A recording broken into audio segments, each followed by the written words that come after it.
Bonjour à tous et à toutes. Bienvenue à la deuxième session d'une série de webinaires en deux parties sur la résistance au capitalisme des fonds de pensée. Cette série est organisée par Grain et sponsorisée par une growing culture, une culture florissante. Je m'appelle Develyne Pouillette. Je suis chercheur chez Grain. Avant de commencer, veuillez remarquer que l'interprétation est disponible en français, espagnol et anglais. Nous vous invitons à parler ou écrire dans la boîte de discussion dans la langue que vous souhaitez.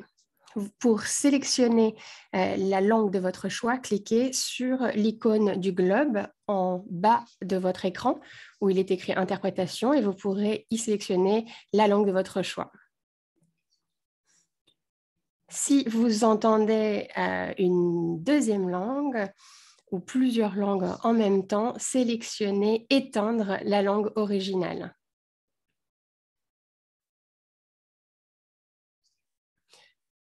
Je vous laisse un instant pour sélectionner la langue de votre choix.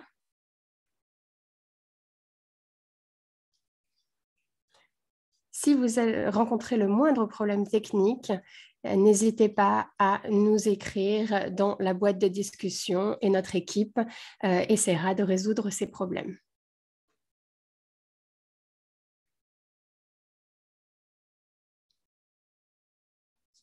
Une fois encore, bienvenue à tous et à toutes. Pour ceux d'entre vous qui ont pu se joindre à la première partie de cette série, vous saurez que nous avons eu un large aperçu des fonds de pension et de leur activité à travers le monde et de leurs répercussions catastrophiques sur les retraites. Aujourd'hui, dans cette deuxième partie, pendant les 2 prochaines heures, nous allons voir ensemble les actions, les alternatives que différents groupes prennent pour tenter de résister au capitalisme des fonds de pension. Cette session vise à partager nos expériences, à apprendre les uns des autres. Nous voulons vraiment entendre vos témoignages et il y aura un forum de discussion ouvert dans la deuxième heure de cette session pour que vous puissiez participer. Nous allons tout d'abord commencer par 3 exemples, le Chili, le Brésil, le Canada. Et enfin, nous passerons à la session forum de discussion.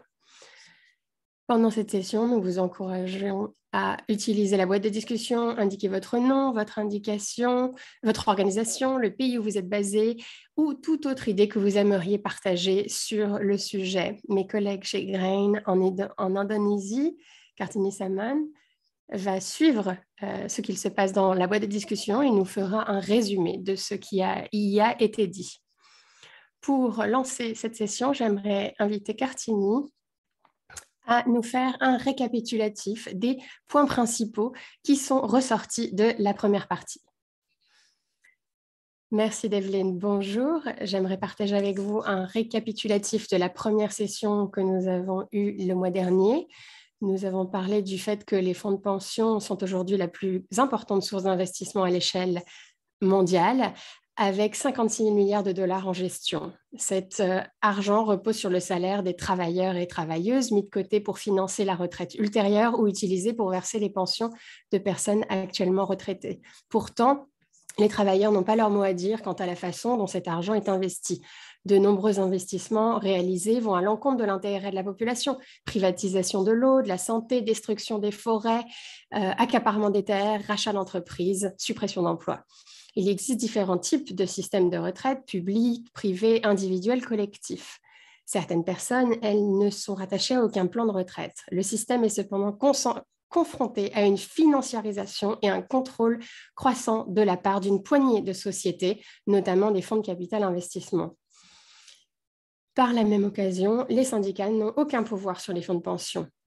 De fait, les travailleurs et travailleuses dépendent désormais des rendements financiers des fonds de pension et des conditions permettant ces rendements. Les tentatives d'améliorer le système de l'intérieur ont échoué. Des cas isolés de stratégies extérieures ont fonctionné C'est pourquoi il faut sensibiliser davantage et agir plus collectivement pour changer de cap et aller vers un système collectif, plus collectif, public et ouvert à l'ensemble de la population. Et c'est pourquoi nous continuons la discussion aujourd'hui pour avancer ensemble. Merci beaucoup, Cartini. Comme vous le voyez dans la boîte de discussion, vous pourrez trouver le récapitulatif de la première session en version écrite dans les 3 langues proposées. Nous allons passer maintenant à différents exemples d'actions mises en place dans différents pays, le Chili, le Brésil et le Canada. Nous allons commencer par le Chili avec Francisca Barriga, une recherche pour la Fondation Sol qui va nous parler de travaux intéressants menés au Chili pour essayer de transformer leur système de retraite néolibéral. Francisca parlera espagnol, donc sélectionnez bien la langue d'interprétation qu'il vous faut. Elle va prendre quelques questions après sa présentation. Donc, si vous avez besoin d'éclaircissement, écrivez vos questions dans la boîte de discussion et Francisca aura l'occasion d'y répondre après sa présentation. Francisca, merci d'être parmi nous. Vous avez la parole.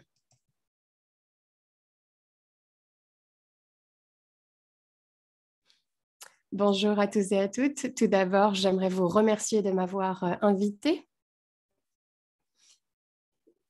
J'ai le plaisir et l'honneur de vous parler de l'histoire de la résistance citoyenne que l'on a observée ici au Chili. Comme vous le savez, c'est un pays pionnier en matière de privatisation des retraites avec les comptes individuels. J'aimerais partager mon écran avec vous tout d'abord.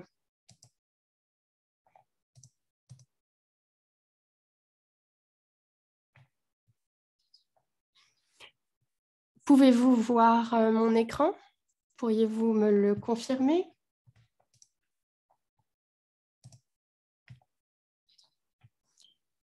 Pourriez-vous me le confirmer? Merci beaucoup. Parfait. Très bien. Donc, j'ai 15 minutes pour vous faire cette présentation. Ensuite, nous aurons un peu de temps pour entrer davantage dans le détail ensemble. J'aimerais tout d'abord, avant d'entrer dans le vif du sujet, vous poser le contexte historique du système de retraite chilien qui vient du système AFP. La Fondation Sol, la fondation dans laquelle je travaille, nous voulons expliquer comment les investissements AFP ont été faits dans des secteurs extractivistes de l'économie. Et j'aimerais également vous parler de la résistance citoyenne. Aujourd'hui, un dirigeant et coordinateur de No Plus AFP vous parlera également de cette organisation et comment tout a commencé, comment cette révolution citoyenne a commencé. Tout d'abord, il est important de souligner, pour ceux qui ne le savent pas, les origines du système AFP. Le Chili a été le premier pays au monde à mettre en place ce système. Tout a commencé durant la dictature militaire de Pinochet. Le système de sécurité sociale a été révolutionné. Ça a été un système de réforme, mais qui a radicalement changé le système. Et c'est ainsi que s'est imposé ce marché de comptes individuels. Ici, vous pouvez voir le dictateur d'un côté qui date de 1981 et de l'autre côté à gauche, comment les médias ont soutenu l'imposition de ce nouveau système et ont finalement aidé l'arrivée et ont aidé surtout à l'acceptation culturelle de ce système. Ici, à gauche, vous pouvez voir en jaune la fin de l'ancien système pour les retraités. José Piñera, qui était le frère de l'ancien président, est celui qui a lancé ce système et a proposé un taux de remplacement de 70%. Donc, tous ceux qui cotisaient à ce système depuis leur vie se retrouvaient à recevoir 70% de leur salaire sur le marché de l'emploi. Ici, vous voyez certains extraits d'une loi de la junte militaire. Je ne vais pas vous les lire en détail, mais ce que ces lois disent, selon Pinochet, c'est que nous allons devoir voir comment nous allons pouvoir communiquer auprès du grand public parce qu'ils ne savent pas que le gouvernement était impliqué. Pourquoi? Parce que ce système de compte privé AFP a été imposé sur tous les citoyens, sauf les forces armées, donc la police et d'autres officiels de l'armée. Donc, selon les enquêtes que nous avons menées à Fondation Sol, qui s'intitule Les retraites par la force, par la coercition, il y a de fortes inégalités au sein de ce système AFP pour la population. Le système de sécurité sociale a été maintenu pour les forces armées. Donc, vous voyez bien comment l'ancien système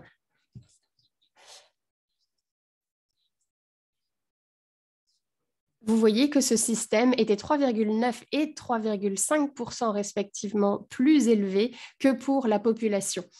Donc, pour les forces armées que pour la population. Donc, ce système est une catastrophe. Plusieurs générations avaient déjà cotisé à ce système AFP et parmi les millions de retraités qui cotisent sans aide de l'État, on voit que le fruit de ces systèmes est qu'ils obtiennent une retraite à hauteur de 207 $, voire moins.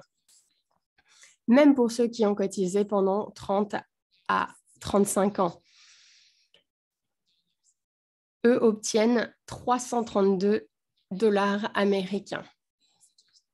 Tout le monde n'a pas entendu parler de cette situation en Chili. On peut se dire que 332 $ n'est pas si mauvais au Chili, mais le coût de la vie est très élevé au Chili. Il ressemble au coût de la vie dans différents pays européens, mais les salaires sont les mêmes que dans des pays qui ont un revenu par tête bien moindre.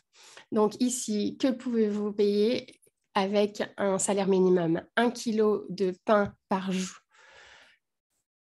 jour, aller et rentrer du travail, le coût du logement et ensuite payer les différents coûts sociaux.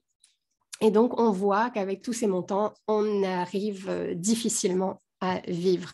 Donc, encore une fois, des résultats catastrophiques de ce système. Je crois que nous allons en parler beaucoup durant ce webinaire. Et ici, nous avons une vue plus large des réelles conséquences sur la population, la plupart de la population, via ce système de capitalisation privée. Donc, c'est un système qui investit des montants énormes dans une forme de développement, si l'on veut, mais qui enrichit une poignée de personnes et qui paupérise le reste de la population. La plupart des investissements effectués par les fonds de pension dans ce système sont effectués dans des sociétés extractives qui ont un impact terrible sur l'environnement. Chez Fondation Sol, nous pensons qu'il est important de souligner que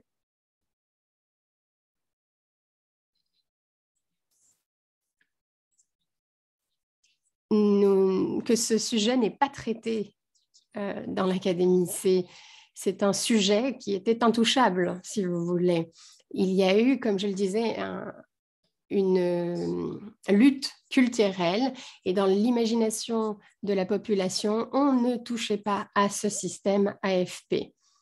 Et ce manque de connaissances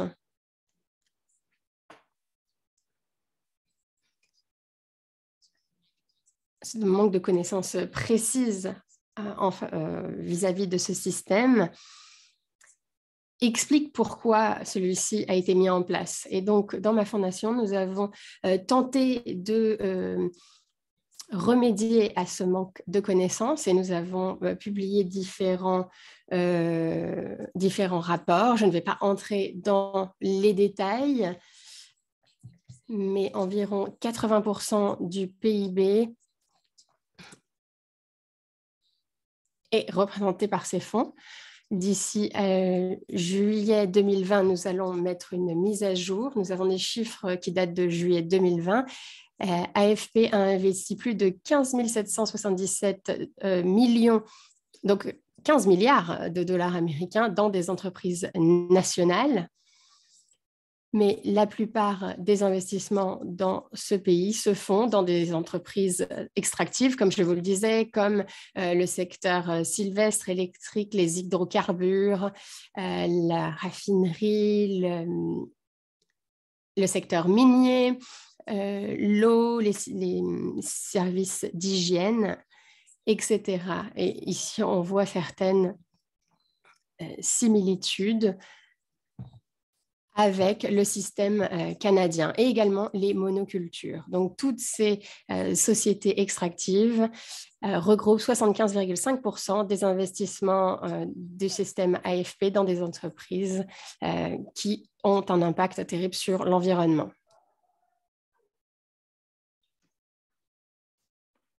Il s'agit donc d'une situation assez complexe. C'est dans ce contexte que la résistance des citoyens s'est organisée il y a quelques années, il y a plutôt de nombreuses années. Cela fait une décennie que les citoyens ont décidé de résister et comme vous le savez, peut-être à la fin de l'année 2019, il y a eu une révolte sociale avec des millions de personnes qui sont descendues dans la rue pour protester. Donc vous voyez une photo, un exemple à droite sur l'écran. Et l'un des principaux slogans qui était brandé, c'était « À bas l'AFP ». Et c'est là que la coordination nationale non à l'AFP a été créée. Et mon collègue va vous en parler plus en détail. Alors, c'est un mouvement de travailleurs qui ont demandé des alternatives pour pouvoir garantir la sécurité sociale des retraités. Ce mouvement par la coordination nationale plus de AFP qui a été créée en 2013 et qui se composait de syndicats ainsi que d'autres types d'organisations qui sont arrivées plus tard. Alors, les premières manifestations les plus importantes ont eu lieu le 5 octobre 2013.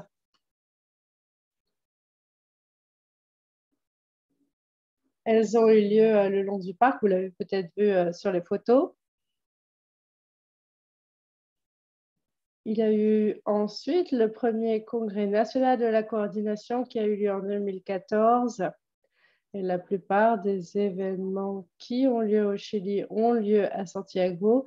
Donc la première conférence a eu lieu au sud du Chili. C'était une tentative de décentraliser ces événements et donc il y avait plusieurs dirigeants syndicaux du secteur public et privé qui ont participé à ce congrès. Nous avons bénéficié également du soutien d'autres organisations. Donc ce mouvement social s'est mobilisé juste aux côtés des mouvements syndicaux. Il y a eu également des étudiants qui ont participé aux manifestations. Ils ont apporté leur contribution parce qu'ils savaient que ce n'était pas seulement le problème des plus âgés. Ce problème, ils le savaient, aurait une répercussion sur eux aussi. Et en 2016, il y a eu également d'autres manifestations qui ont eu lieu à travers le pays. Le 21 août de cette année, il y a eu la deuxième plus grande manifestation nationale puisque 750 000 personnes sont descendues dans la rue à Santiago. Et il y a eu également des manifestations dans le reste du pays. Il y a eu vraiment un mouvement de décentralisation de la manifestation. Le deuxième congrès national a eu lieu dans la faculté de médecine de la Chile. Et je vais vous expliquer les différentes stratégies qui ont été mises en œuvre pour s'opposer au système.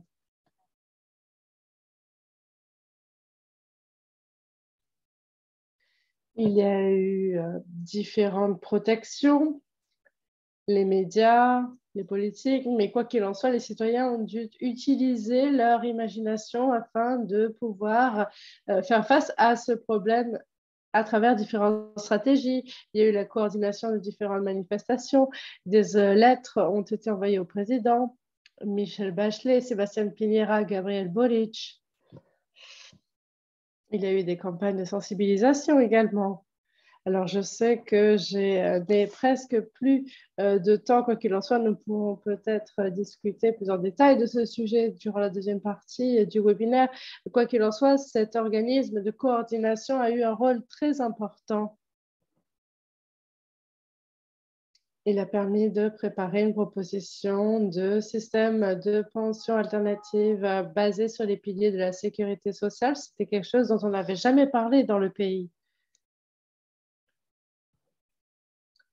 L'organisme de coordination a parlé d'un système de distribution avec des réserves techniques qui permettent de verser des retraites selon des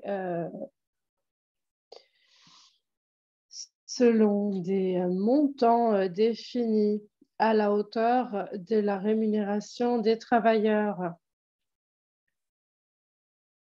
Il s'agit d'un système qui permette de pouvoir prédire les entrées, les sorties du système d'aujourd'hui jusqu'à 2100.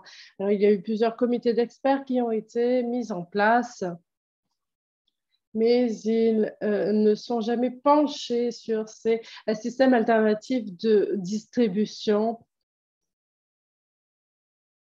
Ils n'ont pas vraiment pu déterminer si ces systèmes pouvaient être soutenables et viables au niveau social.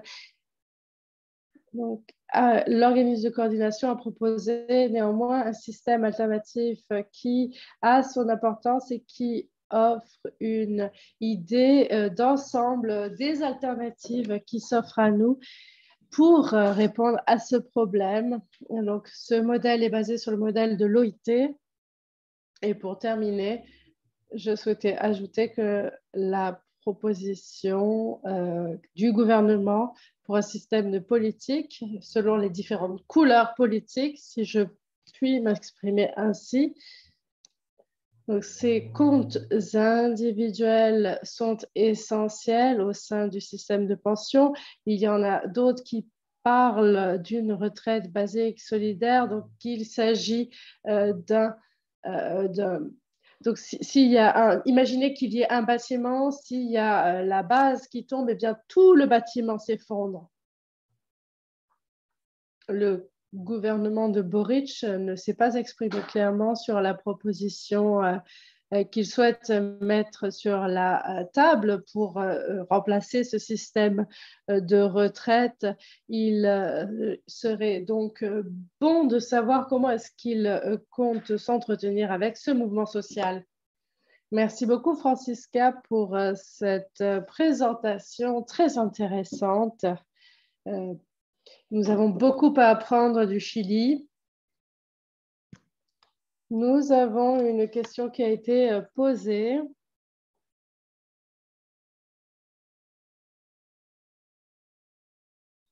Est-ce que le fonds prévu par le gouvernement va donner lieu à des versements garantis? Est-ce que les travailleurs qui cotisent à l'AFP peuvent choisir d'autres fonds et qui gèrent le régime national? Alors, je sens que tout cela porte sur l'AFP et non pas sur l'alternative qui a été proposée. Est-ce que vous souhaitez, Francisca, prendre quelques secondes pour mieux nous expliquer la question? C'est qui gère l'AFP et est-ce que les travailleurs peuvent choisir eux-mêmes le fonds auquel ils souhaitent cotiser? Est-ce que c'est ça la question? Alors, il n'y a pas de système ni de régime mixte pour le moment. Il s'agit d'un système privé de compte individualisé. Chaque travailleur se doit d'y contribuer.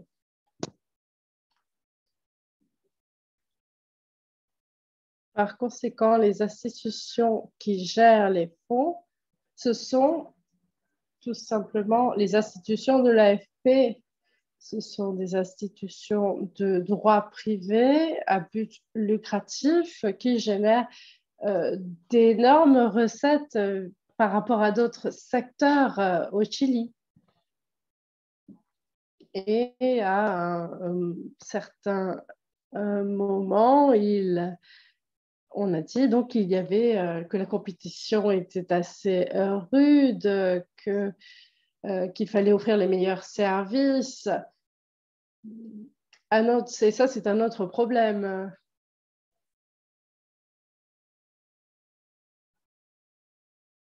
Les fonds vont te proposer les mêmes performances avec des services qui sont très similaires. Par conséquent, il y a toute cette pile de comptes individuels qui ne sont absolument pas basés sur les piliers sociaux et ils bénéficient de subventions directes de l'État, mais il n'y a pas de régime de retraite publique. J'espère que j'ai réussi à répondre à la question. Vous pouvez continuer, poursuivre la conversation avec Francisca dans le chat. Et maintenant, je me tourne vers Maria Luisa Mendoza, qui va nous parler de ses efforts pour mettre fin à l'accaparement des terres et aux fonds de pension étrangers au Brésil. Merci beaucoup. Je suis ravie de participer à cette conversation. J'aurais besoin de voir mes diapos. Merci beaucoup. Bien, mon organisation, c'est le Réseau pour la justice sociale et les droits humains au Brésil. Nous avons mené des recherches sur l'accaparement des terres et sur les fonds de pension étrangers ces 10 dernières années. Diapo suivante.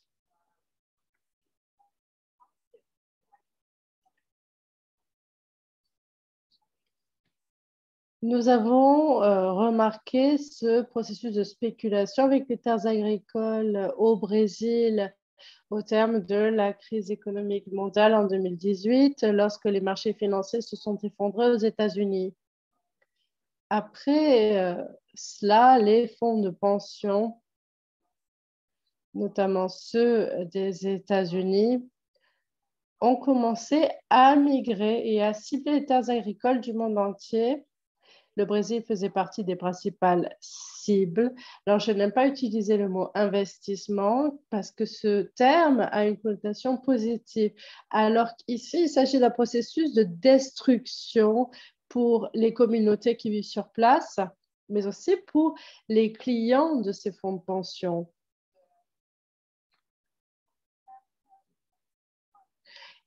Lorsque vous avez un fonds de pension, c'est que vous souhaitez avoir de la sécurité à l'avenir.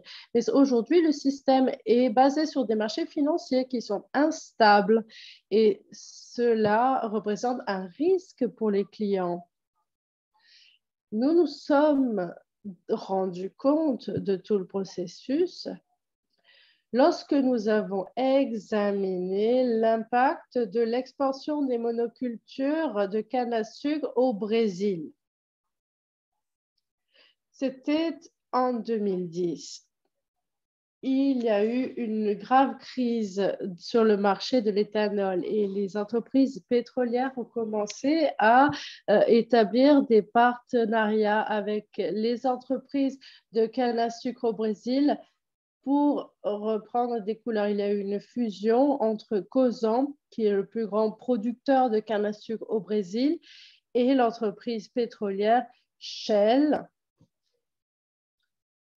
Nous avons examiné ce processus, nous avons étudié le processus, nous nous sommes rendus compte que Cosan avait créé un nouveau type d'entreprise au Brésil, une entreprise immobilière que l'on appelait Radar. Et nous nous sommes ensuite rendus compte que la principale source de financement de Radar, c'est le TIAA, qui est un grand fonds de pension basé aux États-Unis, mais que Radar était également financé par des fonds de pension d'Europe et du Canada. Et pour l'université de Harvard, sa fondation de financement a joué également un grand rôle au niveau de la spéculation avec des terres agricoles. Donc, nous avons mené des recherches sur le terrain pour étudier l'impact sur la communauté et nous avons découvert deux choses. Tout d'abord, lorsqu'une grande multinationale comme TIAA crée un fonds international pour acheter des terres agricoles dans le monde entier, le Brésil est l'une des principales cibles, mais cela vaut pour l'ensemble du monde, eh bien, cela va menacer les communautés rurales, les petits exploitants. C'est tout un processus. Ce sont ces grandes multinationales qui souhaitent prendre le contrôle des terres agricoles.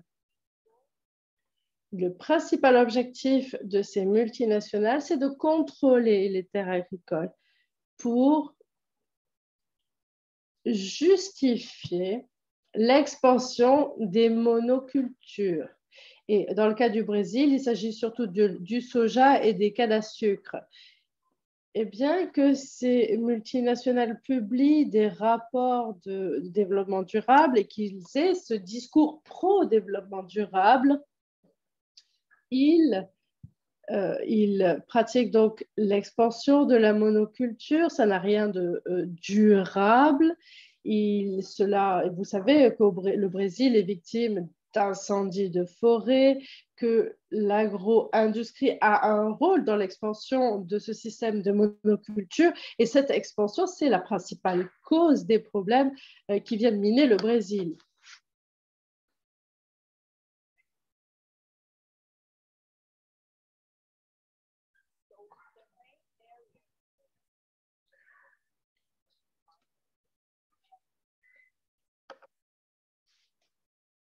Alors, ce processus cible principalement le Cerrado, qui est l'une des régions les plus diversifiées au monde.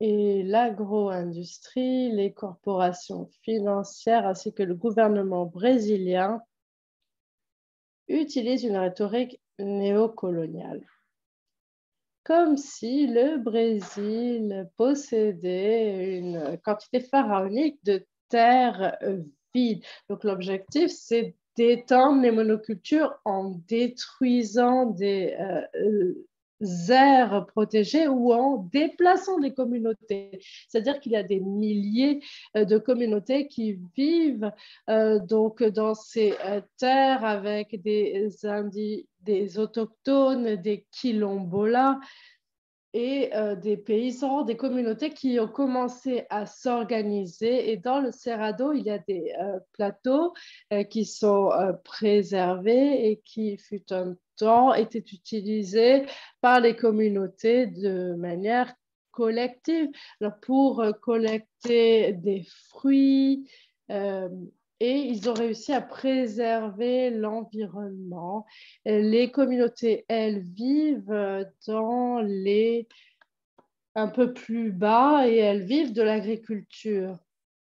Il fut un temps, ces terres étaient toutes publiques et la seule façon de les mettre sur le marché serait de faire une mise aux enchères et cela n'arrivera jamais.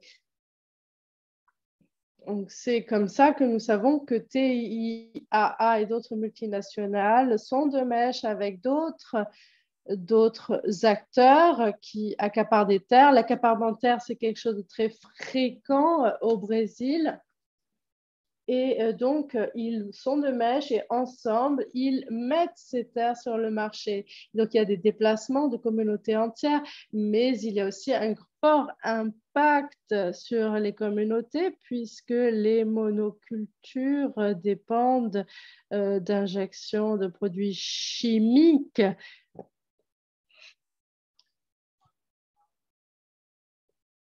Par conséquent, je ne vous parle pas seulement de communautés qui vivent très loin au Brésil. L'impact dont je vous parle aujourd'hui, c'est un impact sur tout l'hémisphère, puisque le Cerrado est la principale source d'eau souterraine. Les arbres du Cerrado ont des racines très profondes qui s'enfoncent sur plusieurs kilomètres.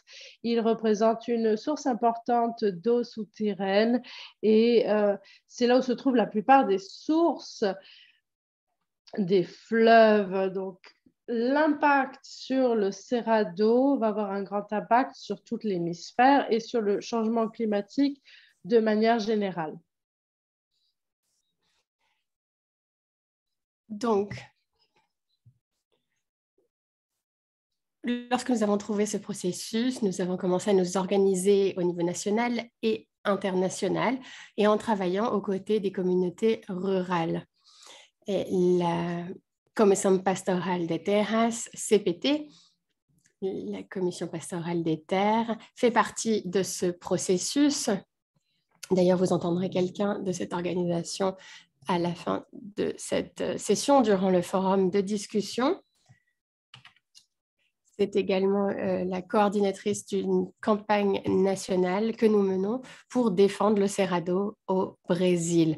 Il s'agit d'une coalition importante dont les stratégies principales sont le travail collectif pour soutenir les communautés, pour qu'ils s'organisent avec des stratégies de plaidoyer, des stratégies juridiques pour défendre leurs droits fonciers. Donc, via des travaux juridiques, un juge a pu annuler différents titres fonciers puisqu'il y a eu des preuves de malversation. Et donc maintenant, ils s'organisent pour revendiquer leurs droits fonciers, même s'ils n'ont pas de titre foncier, puisqu'ils vivent depuis des générations sur ces terres. Donc, nous soutenons ces communautés, nous faisons le lien entre elles, alors qu'elles sont généralement isolées. Donc, on essaye vraiment de les mettre en lien pour qu'ils puissent défendre leurs droits fonciers. Donc, c'est une forme de solidarité internationale qui est cruciale car en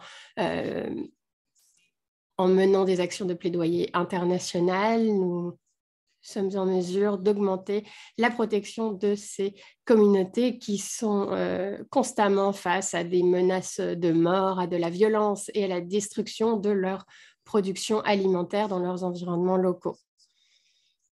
Nous organisons également la clientèle, si vous voulez, dans le cadre du Harvard Fund, des étudiants universitaires exige que la spéculation cesse sur les terres agricoles. Les terres agricoles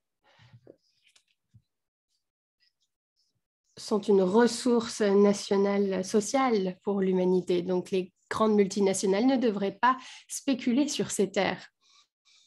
Les clients individuels de ces corporations et les clients institutionnels de ces corporations commencent à exiger que la spéculation, l'achat de terres agricoles s'arrête et que celle-ci soit remise entre les mains des communautés et que des dommages et intérêts soient payés. Donc, nous travaillons avec des organisations au Canada, en Europe, et nous pouvons passer à la diapositive suivante pour veiller à ce que les clients institutionnels, comme des fonds de pension d'autres pays, arrêtent d'injecter des fonds, de les envoyer vers des entreprises qui s'accaparent des terres. Et nous travaillons également avec des universités, des campus aux États-Unis pour que ces acteurs puissent exercer une pression sur les grosses corporations et qu'elles arrêtent l'accaparement des terres agricoles. Donc voilà le nom de plusieurs organisations qui font partie de cette campagne. Nous avons un site Internet collectif et il est important de souligner que nous avons essayé d'être en contact avec ces acteurs dans le cadre de différentes dans le cadre de différentes réunions, mais on entend toujours la même rengaine. Ces acteurs ne reconnaissent pas le problème très clair qui est que c'est un processus extrêmement destructeur et qu'il s'agit d'une problématique urgente, car si nous ne changeons pas nos systèmes alimentaires, si nous ne mettons pas un terme à l'expansion des géants de l'agroalimentaire, nous n'arriverons pas à remédier à la crise climatique et nous n'arrêterons pas le déclin de la biodiversité qui est lié également à la pandémie sanitaire mondiale que nous venons de vivre. Donc, la stratégie principale est que plutôt d'être en contact avec ces grandes corporations, c'est d'annoncer ce processus et de sensibiliser l'opinion publique et bien évidemment de créer de la solidarité. Voilà notre stratégie principale et je vous remercie de m'avoir invité à participer à cette conversation aujourd'hui. Merci beaucoup, Maïssa. Nous avons quelques questions qui nous sommes arrivées du public. Peut-être que vous pourriez y répondre rapidement. Anna Paul, bienvenue. Elle a demandé si vous pouviez donner des éclaircissements sur des titres fonciers, de faux titres fonciers. Est-ce que vous pourriez étoffer? Oui, c'est un processus très fréquent que l'on observe depuis longtemps. Des opérateurs locaux, des propriétaires de terres locaux se mettaient en lien avec des notaires et créaient de faux titres fonciers pour les terres publiques au Brésil. Cela s'appelle grillaging en portugais. Pourquoi? Parce que les titres fonciers sont faux et ils les mettent dans des tiroirs avec des grillons. Et d'ailleurs, grillonnage signifie grillon en portugais. Et avec ces grillons dans le tiroir, eh bien, les titres ont l'air plus vieux. Et ensuite, ces titres fonciers se retrouvent sur le marché comme s'ils étaient vrais.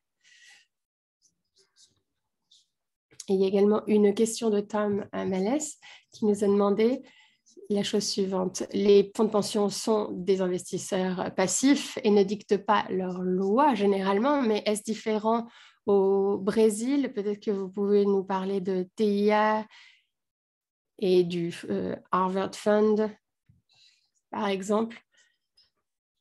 Oui, bien évidemment. Le financement vient de TIA. Les fonds de pension envoient les fonds à TIA. Mais il y a tout un réseau de filiales très opaques qui se sert d'autres corporations et ils se cachent derrière ce système, derrière ce réseau. Westchester en fait partie, mais il y a des corporations brésiliennes qui opèrent au nom de TIA comme Hadin, Massila, Tellers. Donc, ils créent plusieurs filiales dans l'industrie dont j'ai parlé, Ada Telusan et Massila, des opérateurs brésiliens. Ils ont la même adresse. Donc, ce sont presque des sociétés qui ne sont pas légales. Et ils échangent des actions entre eux. Donc, c'est difficile de savoir d'où viennent les fonds, mais la source de financement principale est TIA et Harvard. Et ces deux acteurs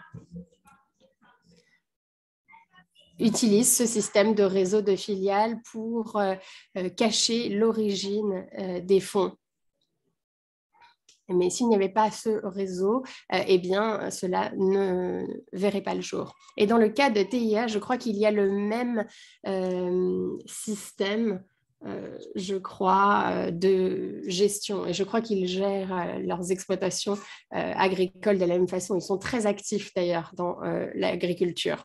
Autre question de clarification de Cathy, qui travaille dans un syndicat canadien. Lorsqu'il y a des spéculations de TIA, est-ce qu'ils achètent à des prix bas et vendent à des prix hauts? À qui vendent-ils les terres appropriées et quel est le marché pour les terres TIA au Brésil et d'où viennent les fonds de TIA? Oui. Ils font tout cela. Parfois, ils sont partenaires avec d'autres grandes corporations. Parfois, ils attendent que le prix des terres augmente. Mais le processus est très similaire à ce qu'on a sur les marchés boursiers. L'une des stratégies au début de la campagne était de demander davantage de transparence, puisqu'on ne savait pas comment ils achetaient et se procuraient les terres.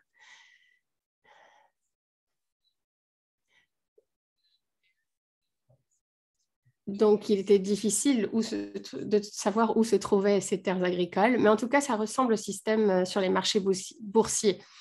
Ils achètent des terres qui ne coûtent pas cher et ils s'attendent à ce que le prix augmente.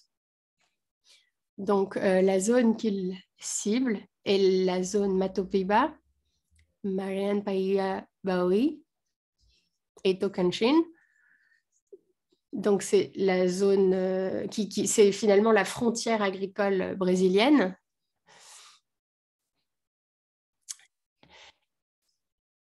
Et depuis les monocultures, les sols sont détruits, l'eau est polluée, donc la terre ne sert plus à rien finalement. Et nous savons que Harvard a eu des difficultés à vendre ces terres. Pourquoi? Puisqu'une fois que la terre est détruite, eh bien, elle est plus difficile à vendre.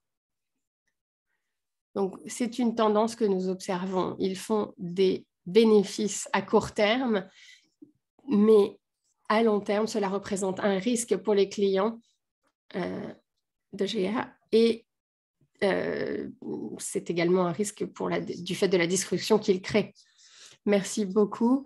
Et il ne s'agit pas que du Brésil. Les fonds de pension investissent dans l'agriculture à l'échelle internationale. Francisca se concentre sur le Chili, par exemple, mais également sur l'Europe de l'Est. Revenons maintenant à un secteur différent. Nous allons écouter Kevin Scarrett du syndicat canadien de la fonction publique. Vous l'aurez déjà vu durant la première session. Kevin va nous parler des actions menées par les syndicats et tout particulièrement dans les centres de soins à long terme. Merci beaucoup, Devlin. Merci d'être ici parmi nous.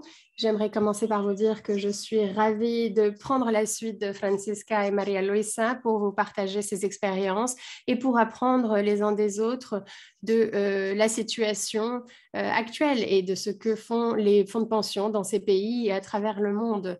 C'est une discussion qui a beaucoup de valeur, selon moi.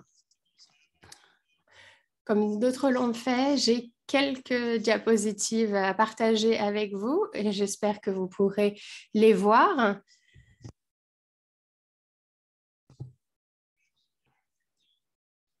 Ce que je peux faire, tout d'abord, c'est de commencer ainsi. Comme l'a dit Devlin, nous passons de la situation en Amérique latine au Canada. Donc, une observation pour commencer. Je me suis exprimée durant le premier webinaire début mai sur le rôle des fonds de pension canadiens et j'ai souligné le fait que la plupart de ces grands acteurs, comme le TIA et le fonds TIA dont a parlé Maria-Luisa,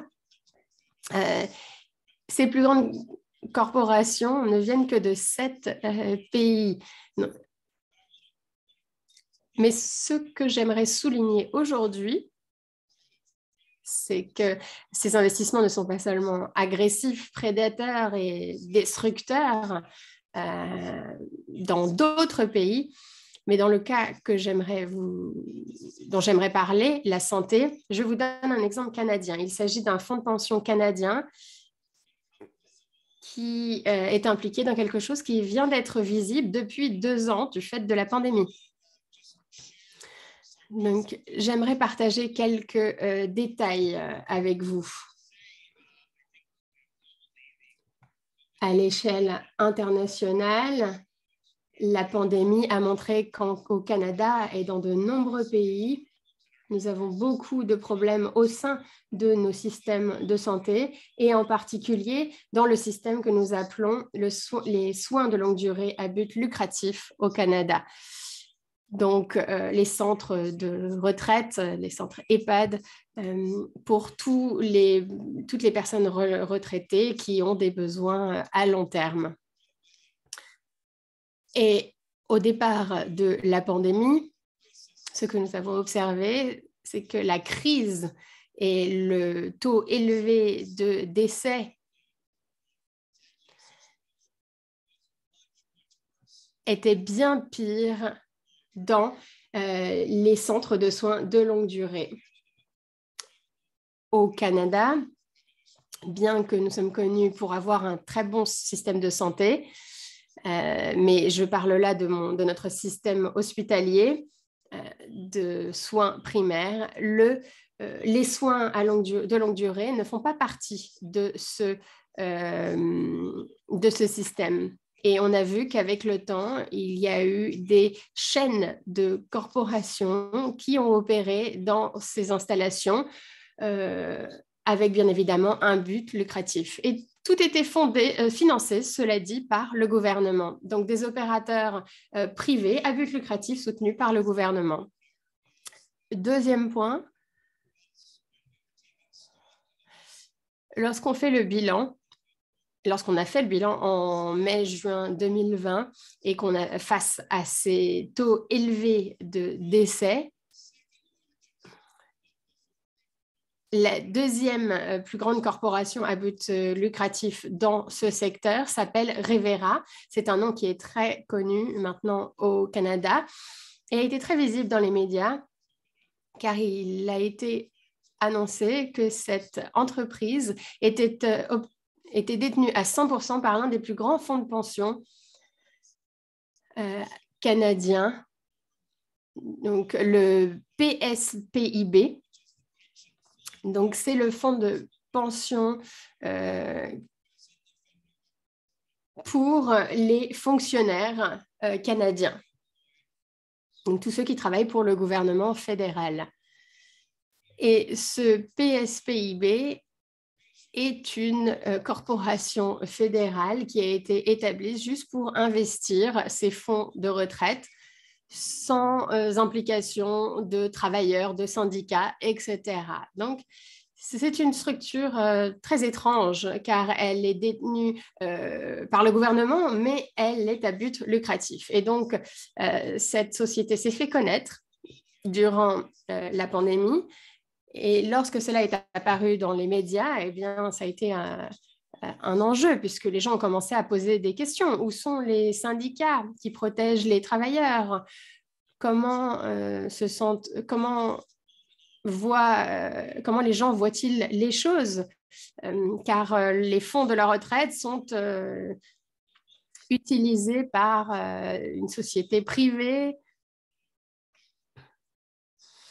Et lorsqu'on voit qu'il y avait tant de décès, un taux si élevé, quelles seraient les conséquences? Et donc, l'un des plus grands syndicats en Canada, le PSAC, donc l'Alliance de services publics du Canada,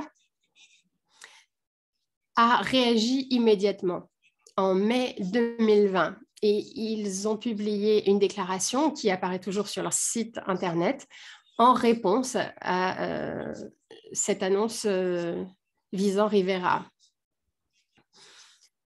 Ils n'ont pas suggéré de meilleures performances.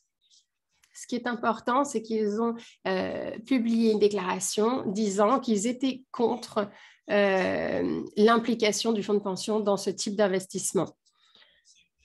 Nous ne proposons pas simplement des investissements qui vont être vendus ou transférés à un propriétaire privé, ce qu'ils auraient pu faire, mais ils en ont appelé au gouvernement et à la gestion des fonds de pension pour qu'ils transfèrent la propriété de Revera pour qu'ils les remettent entre les mains d'acteurs publics pour mettre un terme à cette gestion à but lucratif.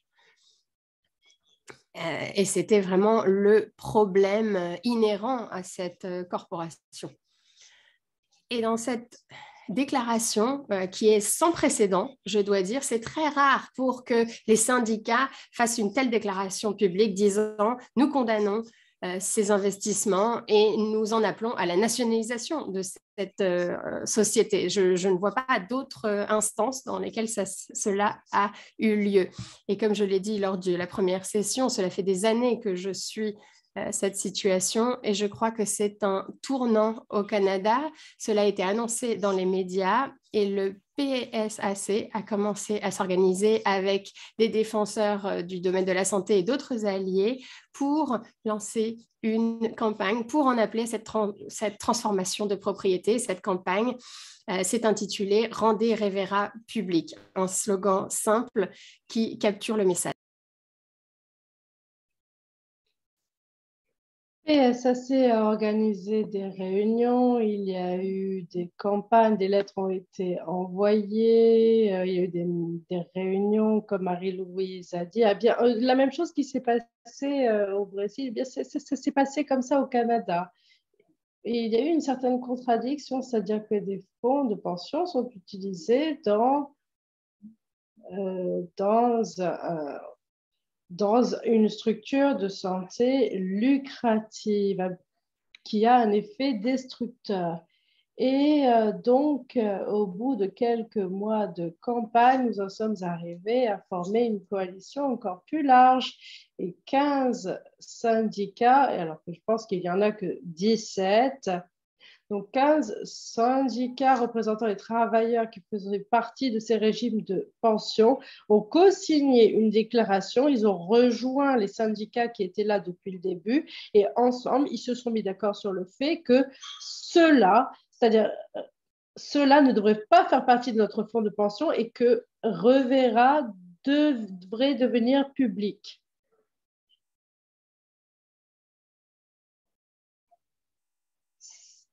Et je pense que l'opinion publique a montré tout son soutien. C'était pendant la pandémie, on a demandé à l'opinion publique, est-ce que vous soutenez cette cause pour que les soins longue durée fassent partie du système de santé publique?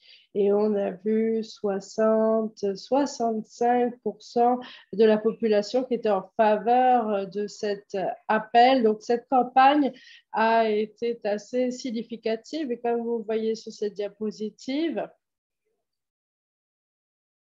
les médias, les plus grands médias ont parlé de cette campagne. Regardez ce titre, un fonds de pension. Le fonds de pension qui est le propriétaire de Revera fait face à de la pression. On l'encourage à désinvestir dans la chaîne de maisons de retraite à but lucratif. Alors cet article est un article de relief puisque jusque-là, il y avait cette campagne à laquelle la plupart des syndicats avaient participé, mais cette campagne n'avait pas été publicisée.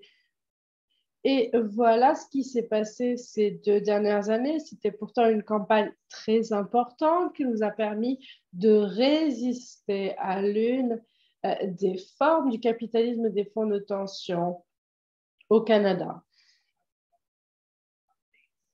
J'ai quelques nouveautés à faire parvenir sur la campagne, sur la situation. Certaines actualités sont positives, d'autres sont négatives. Alors tout d'abord, CUPE, le CUPE, mon syndicat, qui ne représente pas ces travailleurs. Alors CUPE a passé une résolution pour soutenir la campagne Rando Revera Public et j'ajouterai qu'aujourd'hui, je prends la parole en mon nom, je ne représente pas le CUPE, ce syndicat. Ça, c'était une bonne nouvelle parce que CUPE est l'un des plus grands syndicats du Canada qui représente plus de 700 000 travailleurs.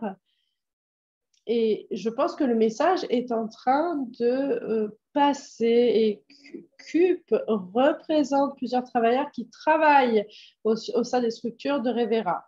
En deuxième lieu, le syndicat des travailleurs postaux, qui est connu sous l'acronyme CUPW, qui est un syndicat respecté au Canada, avec une longue histoire de militants, une grande force syndicale, eh bien, en janvier, le CUPW a lui aussi passé une résolution pour soutenir cette campagne et cela nous ramène à l'une des questions qui a été soulevée par Maria-Louisa. Les travailleurs postaux ont découvert que leur fonds de pension, qui est géré par leur employeur, donc la Société postale canadienne, ils ont découvert que leur fonds de pension est investi dans une entreprise d'infrastructure appelée Axiom, qui elle-même a une co-entreprise avec Revera, c'est-à-dire qu'elle a investi de l'argent dans des structures qui sont liées à Revera et qui donc retirent des profits de cette structure. Donc, les travailleurs postaux ont eux aussi refusé d'être liés à Revera. Par conséquent, la campagne s'est renforcée, le message est passé et j'en arrive au dernier point de la diapo. Cette campagne, je crois que je peux le dire, a eu un impact sur la réputation, sur l'image et voire sur le fonds de pension qui est propriétaire de Revera. Et ces derniers mois, il y a eu plusieurs annonces, des annonces qui ont été assez discrètes, qu'il y a eu donc Revera a commencé à vendre ses structures de soins longue durée à d'autres entreprises. Et ça, c'est une mauvaise nouvelle parce que ces autres entreprises font partie des pires acteurs dans le secteur et par conséquent, ces ventes pourraient donc amener à une financiarisation ultérieure de ces structures. Donc c'est là, la campagne n'a pas eu que des débouchés positifs.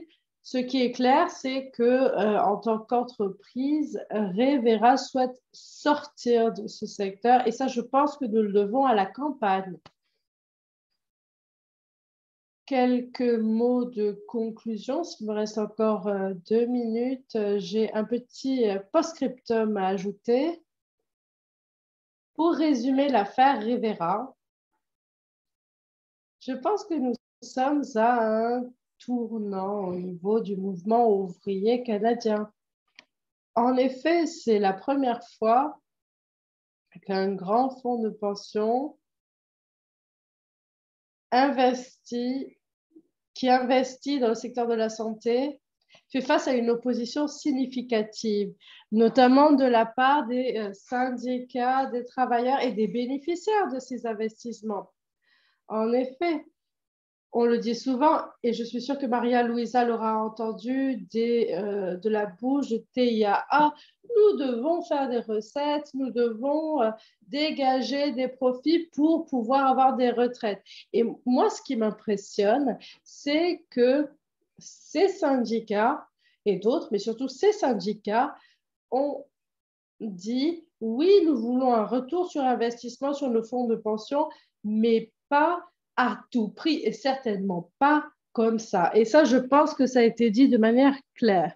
Voilà une diapo finale, c'est un post-scriptum qui est lié, mais un peu différent.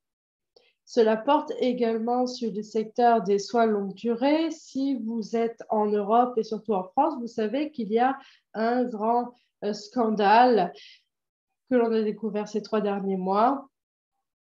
Il s'agit de la société de soins à but lucratif la plus grande en France qui est maintenant donc qui fait l'objet d'une enquête. C'est une maison de retraite où de nombreux résidents sont morts de déshydratation, de malnutrition, de négligence pendant la pandémie. Le gouvernement français est en train de mener une enquête et recommande un acte d'accusation criminelle contre l'entreprise Orpea. C'est le scandale Orpea qui continue de se révéler. D'ailleurs, hier, on en a entendu parler, mais le fait est qu'Orpea est une entreprise cotée en bourse, mais l'un des fonds de pension canadiens détient 22% des sièges d'Orpea. Ils ont l'autorité de nommer 2 directeurs au conseil d'administration. Par conséquent, c'est une prise de participation minoritaire. Ce n'est pas comme Revera, mais c'est une prise de participation qui n'est pas négligeable. On en parle beaucoup en France, mais que font les Canadiens au sein de cette entreprise. Donc, ce scandale a également porté à la chute de la valeur des actions d'Orpea. Cette entreprise pourrait mettre clé sous la porte à cause de ce scandale. Et cela montre que ce genre d'investissement comporte de graves risques. Voilà pourquoi nous ne pouvons pas juste faire ces profits et tourner la tête vers comme si de rien n'était sur les risques, sur les dommages. Il s'agit de risques très graves. Et pour conclure, je dirais que c'est une discussion que nous devons avoir, une discussion assez intense. Et aujourd'hui, résister au capitalisme des fonds de pension, c'est montrer les risques qui sont liés à ces investissements prédateurs. J'espère que je n'ai pas trop dépassé le temps qui m'était imparti. J'ai hâte de pouvoir poursuivre la conversation et déterminer ce que nous pouvons faire pour lutter contre ces problèmes. Merci beaucoup, Kevin. J'espère que vous avez raison. Et pour ce qui est de Francisca et Marie-Louisa, vous nous avez fourni tellement d'informations, tellement de matière à aborder durant la deuxième partie de ce webinaire. Et maintenant, j'invite tout le monde à partager leur opinion. Donc, si vous avez des commentaires, des suggestions, des questions, vous pouvez utiliser l'option « Lever la main » qui se trouve en bas de votre écran. Si vous êtes sur votre téléphone ou votre tablette, il vous suffit de cliquer sur les 3 petits points. Vous verrez cette option. Cette séance, cette réunion est enregistrée. Si vous ne souhaitez pas que l'on vous enregistre, eh bien, vous pouvez éteindre votre caméra. Vous pouvez aussi tout simplement taper votre commentaire dans le chat et ma collègue va régulièrement poser les questions qu'elle verra dans le chat. Et vous pouvez également vous adresser directement aux personnes concernées auxquelles vous souhaitez poser une question dans le chat. Et pour commencer la séance, je souhaiterais vous présenter nos invités. Tout d'abord, Peter Rossman, qui vient de prendre sa retraite. Il travaillait à l'IUF, le syndicat international de l'agroalimentaire, de l'hôtellerie, de la restauration, du tabac. Cela fait très longtemps qu'il lutte contre le capital investissement et la financiarisation des régimes de pension. Vous avez 3 minutes, nous aimerions connaître votre opinion. Merci à tous, merci aux organisateurs. J'ai beaucoup de choses à dire en fait.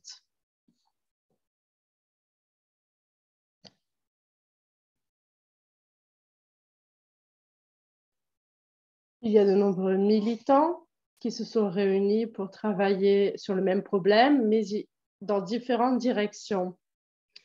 Et j'espère que cela va créer un espace pour d'autres réflexions stratégiques, d'autres mouvements organisés.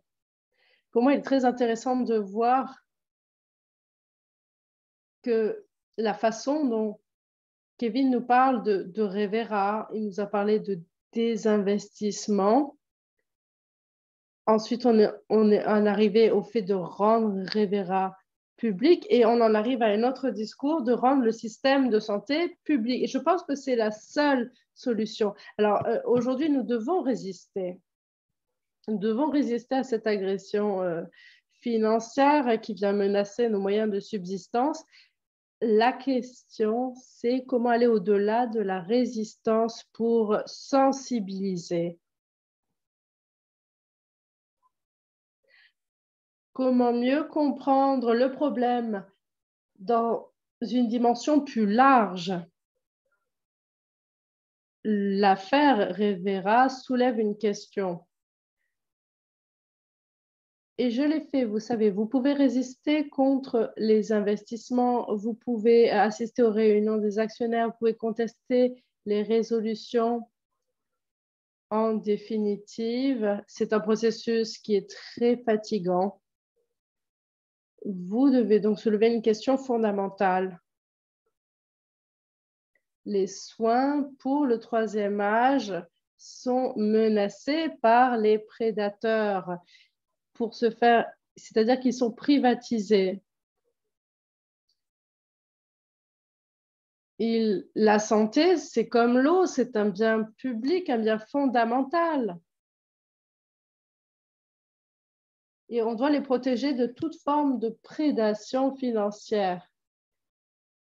Ce sont des domaines qui doivent être contrôlés de manière démocratique par le peuple. Et je pense que c'est la direction dans laquelle nous pouvons tous nous diriger, tous, quel que soit notre point de vue. Bien sûr, c'est plus facile à dire qu'à faire. Et je pense que ce que ces webinaires nous ont montré, c'est que nous devons nous discuter pour pouvoir élaborer une stratégie. Alors, je remercie les organisateurs et les présentateurs. Merci beaucoup, Peter. C'était un message très clair que vous nous avez envoyé. Et maintenant, je me tourne vers Isolette Wichniewski, qui est la coordinatrice nationale de la Commission pastorale de la Terre. Elle défend les communautés, les ressources des régions dont Marie-Louise parlait. Isolette, lorsque vous allez prendre la parole, s'il vous plaît, sélectionnez audio original. Elle va parler en portugais, mais nous allons pouvoir l'écouter dans d'autres langues. Elle sera interprétée. Bonjour, Isolette.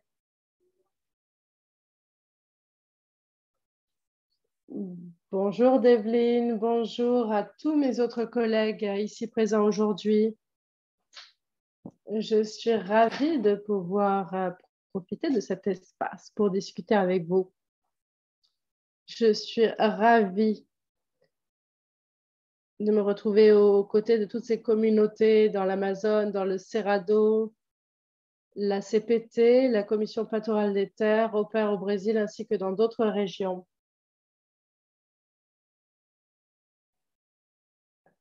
Nous travaillons depuis longtemps avec les communautés, nous connaissons leurs processus internes, la façon dont ils offrent leurs connaissances et nous essayons de transmettre les nôtres afin qu'ils puissent comprendre leurs interactions avec ces fonds internationaux. Nous avons des systèmes de sécurité sociale. Nous avons également un régime de pension nationale. Nous avons un régime de pension privée. Par conséquent, ce qui est important ici, ce qu'il faut comprendre, c'est que les fonds de pension font des investissements qui ont des effets destructeurs ici, notamment au Brésil, qui est un puits de biodiversité. Il y a beaucoup de biodiversité dans la campagne, mais aussi partout. Notre biodiversité est spectaculaire, notamment dans l'Amazonie, dans le Cerrado, mais aussi dans d'autres régions. Et les communautés ont une relation avec les terres où elles vivent. Il y a un lien très fort entre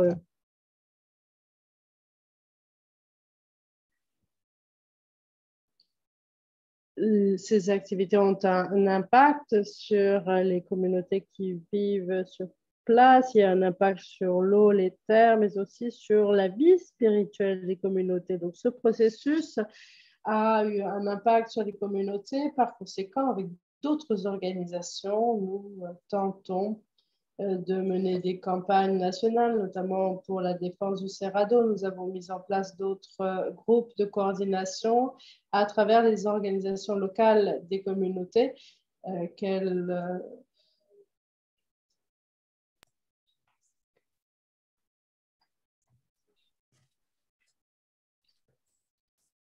Nous avons différentes communautés qui ont chacune leur propre relation avec la terre et les répercussions des activités des fonds de pension ont un impact sur les communautés parce que les politiques de l'État ont permis à ces fonds de pension de spéculer au Brésil. Par conséquent, le gouvernement fédéral a modifié la loi et il a permis donc ces investissements destructeurs au Brésil. Pour comprendre comment ce processus a eu un impact sur les communautés locales traditionnelles, mais aussi sur ceux qui ont défendu la réforme agraire, avec l'excuse des garanties légales qui aident ces investissements étrangers. Les terres ont été achetées pour la monoculture de soja ou autre.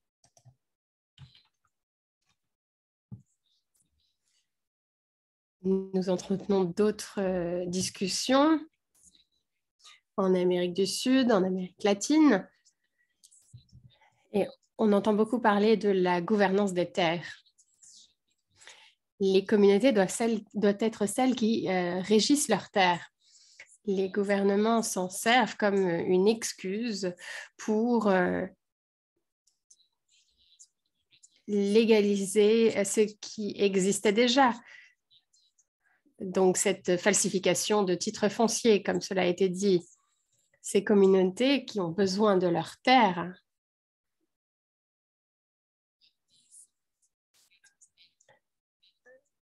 se retrouvent face à des titres fonciers faux qui bénéficient à tous ceux qui vont polluer l'eau, par exemple, ou autre. Et comme l'a dit Maria-Luisa, ce processus d'organisation collective a lieu grâce au soutien d'organisations internationales. Nous avons mis en place une manifestation pour sensibiliser sur la question. Le gouvernement a dû s'intéresser à ce processus et ont dû parler des lois locales pour que les communautés puissent peu à peu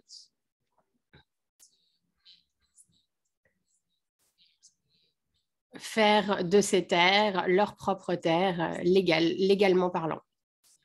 Maria Luisa a mentionné les communautés dans lesquelles l'agroalimentaire a eu un impact et où l'agroalimentaire a eu des répercussions sur les eaux souterraines. On observe également de grandes monocultures qui forcent les populations à être déplacées. Ces communautés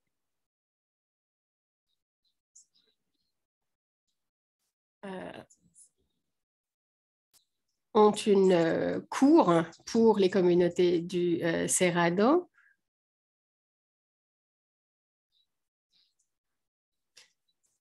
Et ce tribunal guide les organisations locales et les organisations internationales à renforcer ce processus.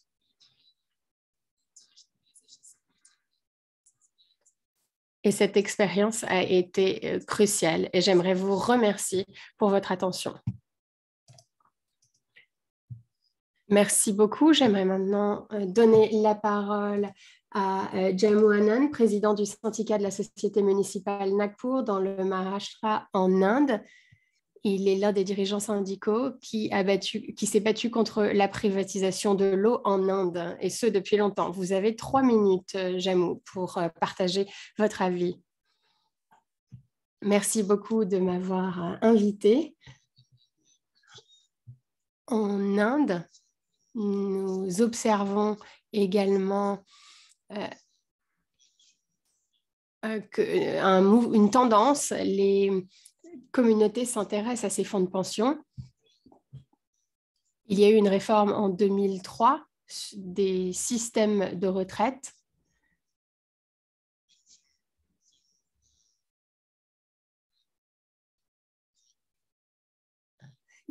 C'est l'autorité de régulation qui l'a mise en œuvre. En Inde, cette réforme était un système de bénéfices définis qui ressemble à un régime de sécurité sociale. Mais plus tard, celui-ci a été modifié en un système volontaire. En 2014, cette autorité de régulation des retraites a été transformée et c'est devenu une loi. Et c'est un conseil maintenant avec 6 membres de conseil d'administration désignés par le gouvernement. À sa tête, le ministre des Finances, et ensuite ceux qui représentent les provinces et le secteur privé.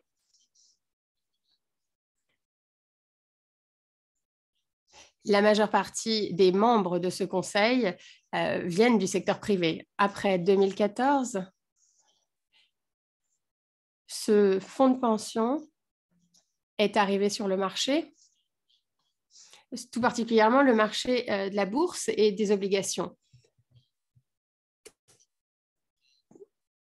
Depuis, le gouvernement a créé de nouvelles pistes d'investissement qui sont dangereuses, dans le sens où le capital privé, l'immobilier, les infrastructures, l'or intéressent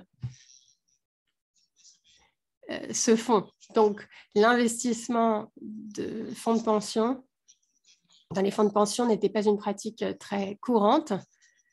Mais lorsqu'on regarde la direction que prend le gouvernement indien,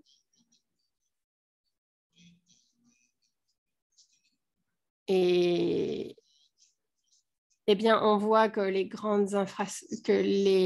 zones urbaines sont la voie royale. L'immobilier, par exemple, est un secteur en forte croissance.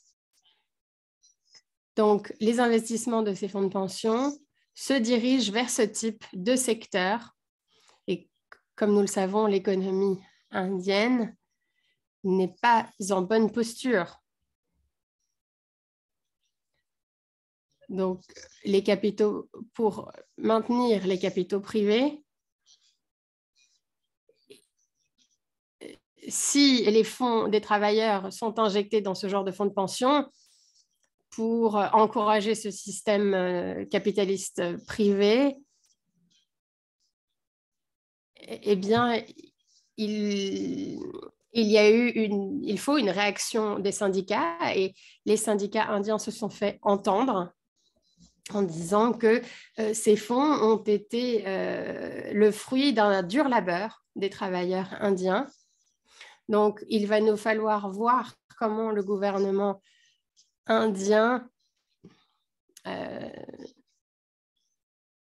régule cette situation. Il va falloir voir comment l'autorité de régulation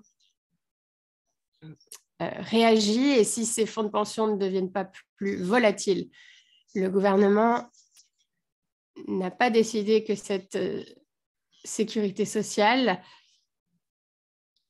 sera gérée par les marchés et non par le gouvernement. Donc, ce qu'on observe, c'est un désir du gouvernement d'investir ces fonds pour sauver le capital privé qui est en crise. Merci beaucoup, Jamou. Merci pour votre témoignage sur l'Inde. J'ai l'impression qu'on peut apprendre beaucoup de choses de l'expérience chilienne. Je pense que cela vous aidera à relever les défis auxquels vous êtes confrontés. Maintenant, nous allons ouvrir la discussion. Certains d'entre vous ont déjà levé la main, mais si vous avez des commentaires, des remarques à faire, n'hésitez pas à lever la main. Puisque nous parlons de Chili, Ana Muga va prendre la parole. Elle fait partie du mouvement chilien et j'aimerais l'inviter à parler de façon concise pour que tout le monde puisse s'exprimer. Merci.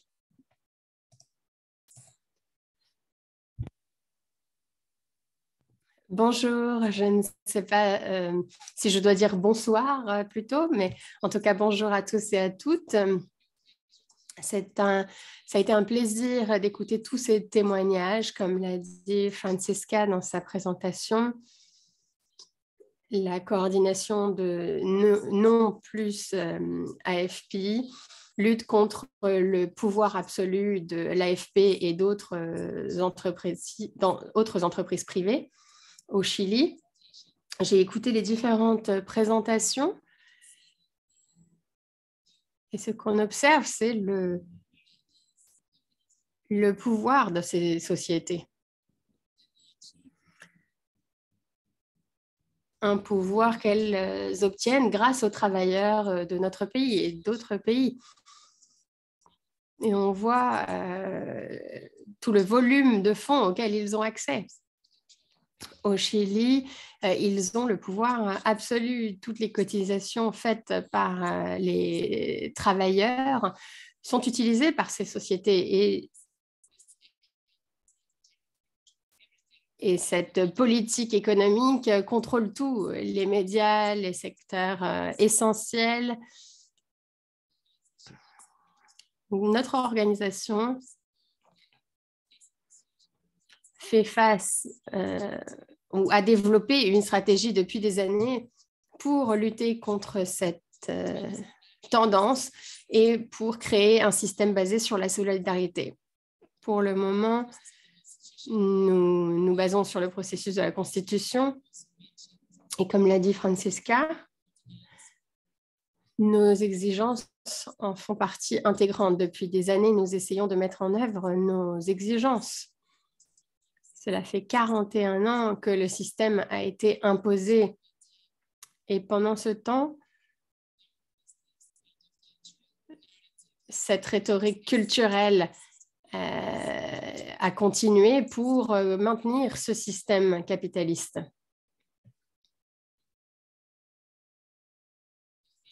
L'objectif était de favoriser l'acceptation de ce système de compte privé, qui signifie que vous êtes le propriétaire de votre propre compte et que vous décidez de ce que vous voulez en faire.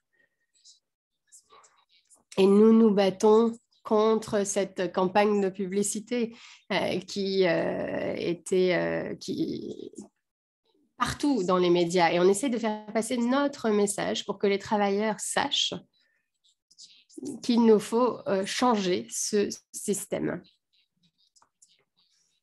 En effet, ils veulent protéger leurs droits, mais leurs droits vont être expropriés. S'ils pensent qu'en passant à un système public, ils pensent qu'en leur retirant ce système, on va leur retirer leurs fonds. Ils pensent qu'ils doivent que ce système va protéger leurs économies pour leur retraite.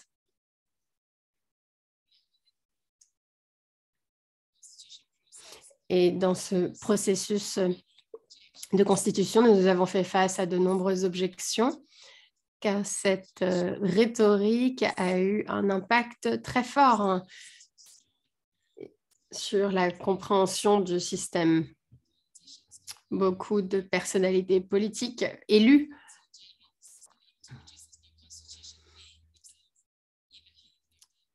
ont également leurs doutes, même dans la conception de cette nouvelle constitution. Ils ne savent pas à quoi ressemblera cette nouvelle répartition sociale parce que c'est une génération qui n'a pas fait face à cela par le passé. Ils ne savent pas ce que ça fait de vivre dans un système communautaire basé sur la solidarité. Donc, il est important de voir que les pays qui ont un système social solidaire fonctionnent bien. Et donc, c'est une mission difficile de démontrer que ce type de système fonctionne. Et nous ne pourrons peut-être pas mettre un tel système en place parce que ces sociétés ont tant de pouvoir à tous les niveaux. Donc, ce que nous proposons pour le moment en termes de changement de système est la chose suivante. Un système dans lequel les sociétés, l'activité AFP continue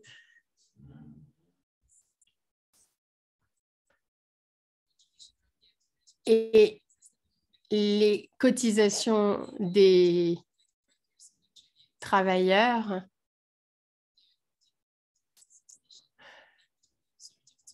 seront prises en compte, mais au sein d'un système de solidarité. Mais ce système n'est pas décrit en détail. Comme cela a été dit plus tôt, nous avons peur que les investissements dans des sociétés extractives continuent. Donc, voilà les défis auxquels nous faisons face pour le moment. Et en tout cas, c'était très intéressant. Merci beaucoup, Anna, pour ce témoignage. Nous allons maintenant passer la parole à quelqu'un qui nous rejoint du Canada, Cathy Holzheiner, du syndicat des agriculteurs au Canada. Vous avez 3 minutes. Cathy, pouvez-vous prendre la parole?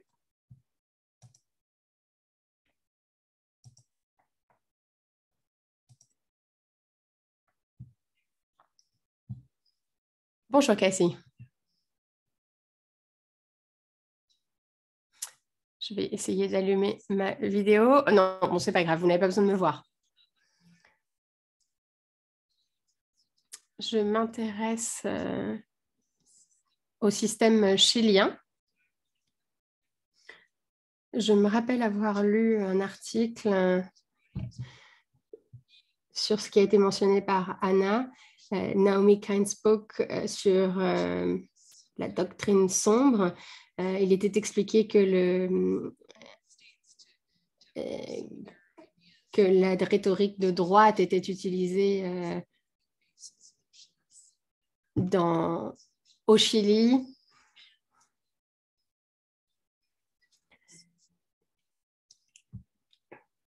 Les programmes individualisés et sociaux faisaient partie de cette rhétorique. Cela m'intéresse car au Canada, nous avons des plans de retraite qui sont encouragés par les autorités fiscales parce que vous pouvez obtenir des réductions fiscales si vous investissez dedans.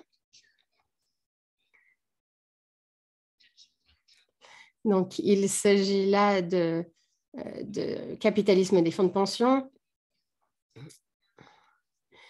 lorsqu'on voit les sociétés qui investissent dans les exploitations agricoles, la plupart d'entre elles sont validées par ces fonds de retraite.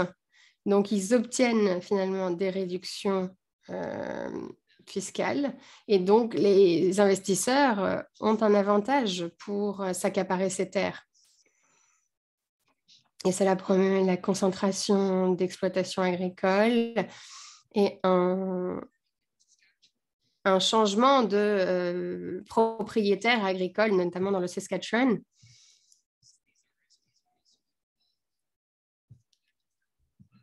Et bien évidemment, il y a ces fonds investissent dans des entreprises risquées, nocifs pour l'environnement, comme les hydrocarbures. Donc, je m'intéresse à ce système de compte privé au Chili. Ça n'est pas tout à fait pareil. Nous avons un système un peu hybride de retraite à la fois public et ces fonds de retraite dont je parlais. Donc, je me pose une question. Les critiques des fonds de pension s'intéressent à ce type de dynamique. Et en Saskatchewan, ma province, la plus grande province agricole au Canada, en termes d'exploitation agricole, eh bien, en 2016, les fonds de pension qui détenaient les exploitations agricoles avaient acheté 115 000 hectares dont ils ont dû désinvestir. Mais cela n'a pas de répercussions sur ces entreprises de fonds de retraite. Enfin voilà, c'était juste un commentaire que je voulais vous faire. En tout cas, merci beaucoup pour cette série de webinaires. J'apprends beaucoup de choses. Merci beaucoup. Merci beaucoup, Cathy. Qui veut répondre? Francisca, Kevin? Est-ce que vous souhaitez répondre à cette question? Quel est le rôle des régimes de retraite privés dans ce contexte? Je peux commencer. La dernière question soulevée par Cathy portait sur le Canada. Alors, je dirais que je suis d'accord avec les observations de Cathy, ce qu'elle appelle le système RSP au Canada. C'est un système qui est très similaire à celui de l'AFP au Chili. Comme l'a dit Cathy, la différence, c'est qu'au Chili, c'est obligatoire. C'est ce système imposé au Chili. Les gens n'ont pas le choix. Il y a un choix, c'est un faux choix. On peut choisir entre l'AFP ainsi que entre l'AFP et l'autre entreprise utilisée par l'AFP. Mais pour ce qui est du Canada, c'est un programme individualisé qui est entièrement volontaire. Donc, il y a même une exemption fiscale, une exonération fiscale. Et il n'y a qu'une minorité de la population qui y participe. Je crois que c'est 25% de la population qui adresse des cotisations individuelles à ce système de compte individuel. Alors, bien sûr, si les gens pensent qu'ils n'ont pas d'alternative, ils vont utiliser ce système. Mais ce système, en définitive, est injuste et très risqué et ne garantit aucune sécurité aux travailleurs. Maintenant, pour revenir à l'affaire Revera avec ses fonds de pension canadiennes, eh bien, ce système est basé sur les lieux de travail et tout cela représente plus ou moins 25% de la population active, peut-être 30% au maximum. Donc, cela ne concerne qu'une minorité de Canadiens. La plupart des Canadiens ont un fonds de pension, un régime de retraite qui est basé sur le système public. Donc, le Canada a beaucoup à apprendre de ses camarades au Chili des luttes sociales des autres pays pour pouvoir construire ou reconstruire un système plus solide basé sur la solidarité pour les retraites. Et moi, ce que je voulais dire, c'est que si pour ce faire, nous devons tirer des enseignements de la financiarisation prédatrice et les actifs financiers ne doivent pas être au centre du système. S'il y avait un enseignement à tirer du Chili, c'est ça, eh bien, c'est aussi un enseignement à tirer du Canada. Merci, Kevin. Pour commenter l'aspect prédateur des régimes de pension, on leur permet d'accéder au capital investissement. C'est un grand domaine d'investissement des fonds de pension et on fait tout pour que le capital investissement soit accessible au régime de retraite. Il y a une autre main qui a été levée, mais je souhaitais me tourner vers Artemi qui a suivi le chat. Est-ce que vous pourriez nous faire un résumé du chat? Alors, il y a eu pas mal de commentaires. Un participant a indiqué, il semblerait que le problème, ce sont les développeurs comme l'agro-industrie au Brésil et pas les fonds de pension. Une autre personne a posé la question suivante. Est-ce que les fonds de pension font autant de mal que les fonds privés? Avec l'exemple de Revera, par exemple, est-ce que quelqu'un souhaite répondre à cette question? Un journaliste a étudié le sujet.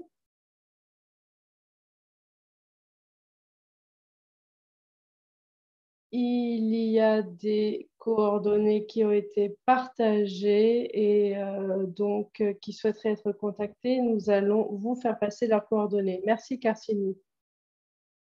J'invite les intervenants également à jeter un œil dans le chat afin de répondre aux questions. Et maintenant, je vais me tourner vers un autre intervenant. Je me rappelle de vous, de la dernière session. Vous avez Yuan, vous avez écrit pour Jacobin Magazine. À vous la parole.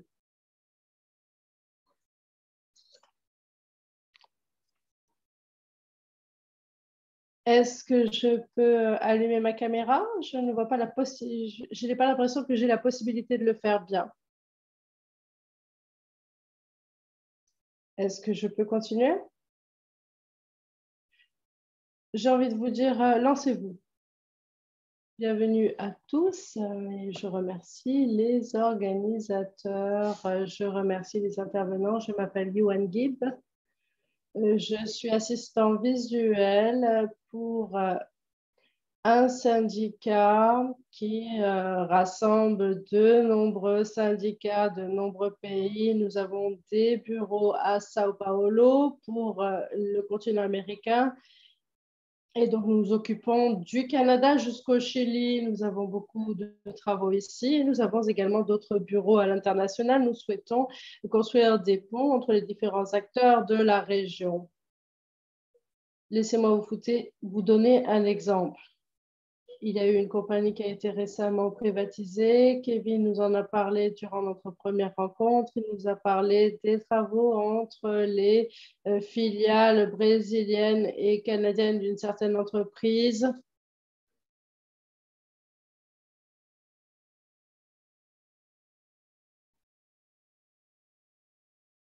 Yuan, nous vous entendons plus. Et donc, il y a eu des pressions pour ne pas investir l'argent du CPPIB, donc qui vient du système de pension publique, dans une société privée. Et c'est un peu ce qui s'est passé au Chili avec le syndicat du Chili des enseignants. Et parlons également de Petrobras, ici au Chili, une autre entreprise qui est en train d'être privatisée par Bolsonaro.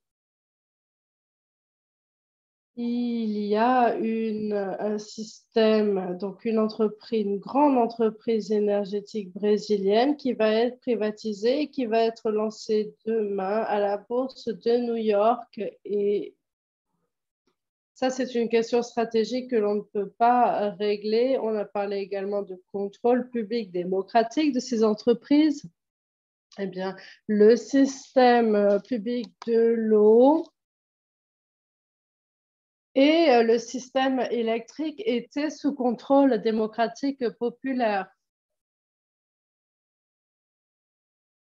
Voilà pourquoi c'est une question stratégique qui n'a pas encore été traitée. En définitive, le système a été privatisé et cela concerne. Donc, Electrobras va être lancée en bourse demain. Donc, cette arrivée, elle va être privatisée. Et ce que je peux vous dire de sûr, c'est que ce matin, il y a eu une grève qui a été organisée par les travailleurs de l'eau dans l'État de Rio de Janeiro. 300 travailleurs vont partir en grève parce qu'ils travaillent dans des conditions déplorables. Et c'est une grande entreprise de Singapour qui a racheté cette entreprise de l'eau. Donc, nous disons que nous ne souhaitons pas que CPPIB investisse dans cette entreprise. Mais si ce n'est pas CPPIB qui va investir, alors c'est notre entreprise de Singapour qui va le faire. La situation sera peut-être pire. Je ne pense pas qu'il y ait de solution ici. On parle de préserver ces entreprises publiques.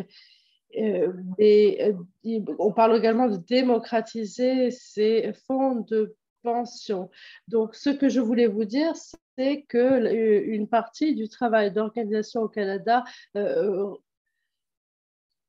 dit oui, nous souhaitons que nos entreprises travaillent dans les pays du Sud, mais il y a une lutte pour démocratiser, pour ouvrir les fonds qui se concentre sur l'optimisation des fonds.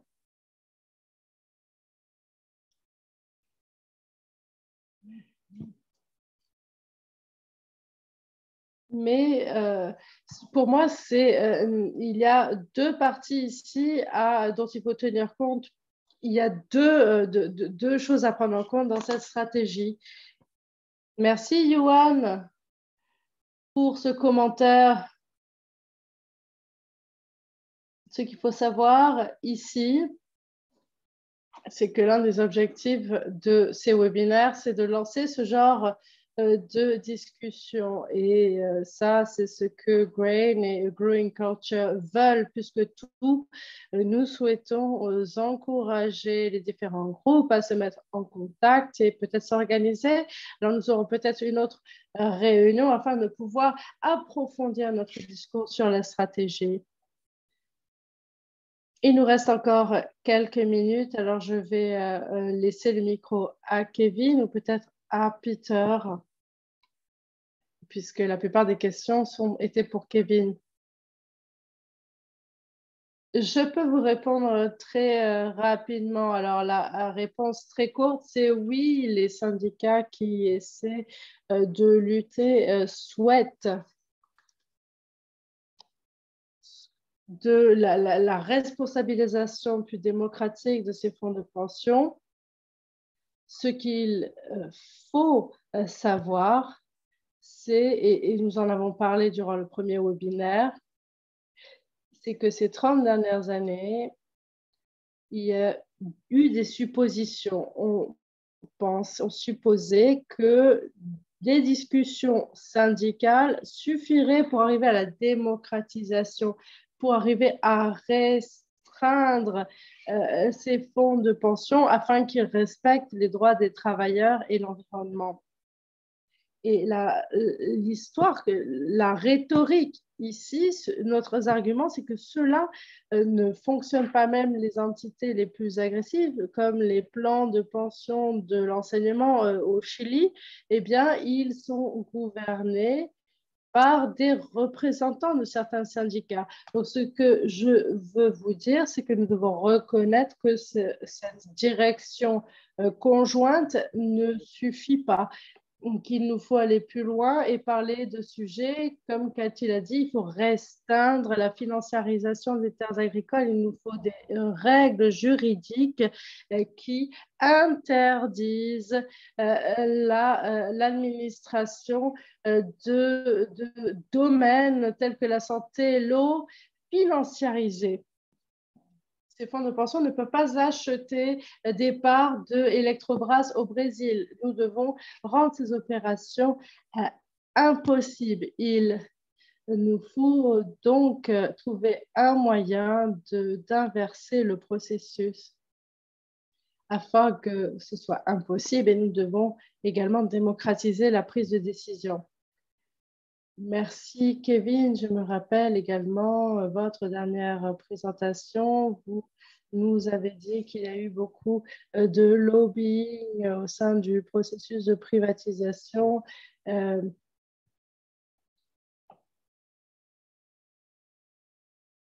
Qu'on essayait de créer de plus en plus d'actifs dans lesquels investir. Je vois que Francisca a levé la main. Je vais donc lui donner la parole et ensuite je pense que nous allons devoir conclure.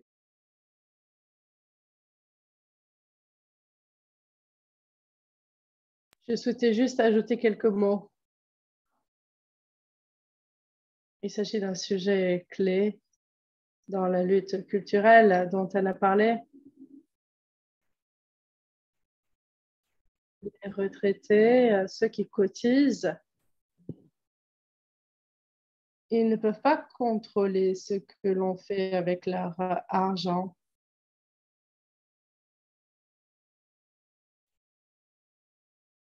La proposition de la coordination plus de AFP c'est en fait, elle cherche une nouvelle proposition pour pouvoir faire des investissements collectifs. Ce qui est très intéressant, c'est de voir que cela ne contribue pas à la financiarisation, c'est-à-dire que cela ne va pas réduire les normes en matière d'énergie. Donc aujourd'hui, les entreprises chiliennes reçoivent de l'argent, des fonds de retraite. Ils ont utilisé des règles anti-syndicales. Il y a eu plusieurs conflits avec les travailleurs. Nous devons donc essayer de faire des progrès.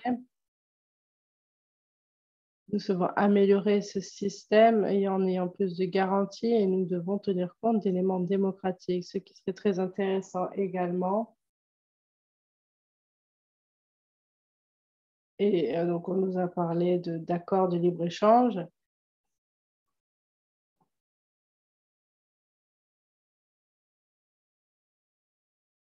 Qui vont à l'encontre de nombreux droits humains.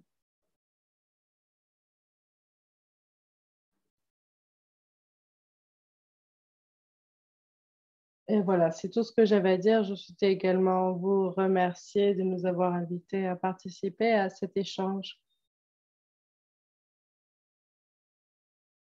L'État chilien a dû verser des subventions parce que ce système est cassé et il ne fournit pas assez de retraite aux retraités. Et pour nous, c'est un système d'incertitude individuelle et pas de sécurité. Et ça, il faut le souligner. Alors, merci encore une fois. J'ai vraiment apprécié ce séminaire. Merci beaucoup. Merci, Francisca.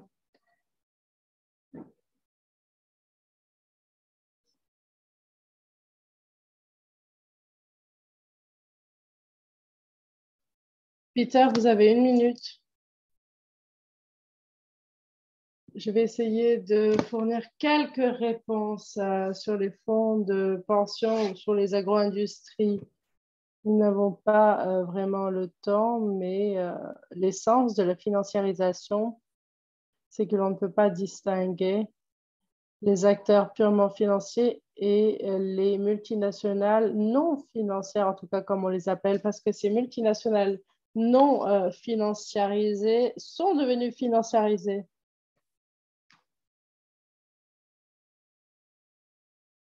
Pour ce qui est de la question sur les syndicats, La question de Yuan.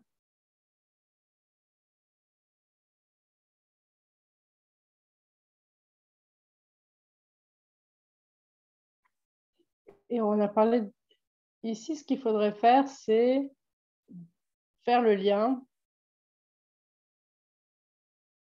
entre la fonction publique de soutenir le troisième âge. Donc, il faut faire le lien entre ça et les marchés financiers. C'est la seule solution. Sinon, on n'arrivera jamais à arrêter cette procession éternelle qui consiste à investir de l'argent, à demander des retours. Et c'est là que l'on tombe dans la prédation.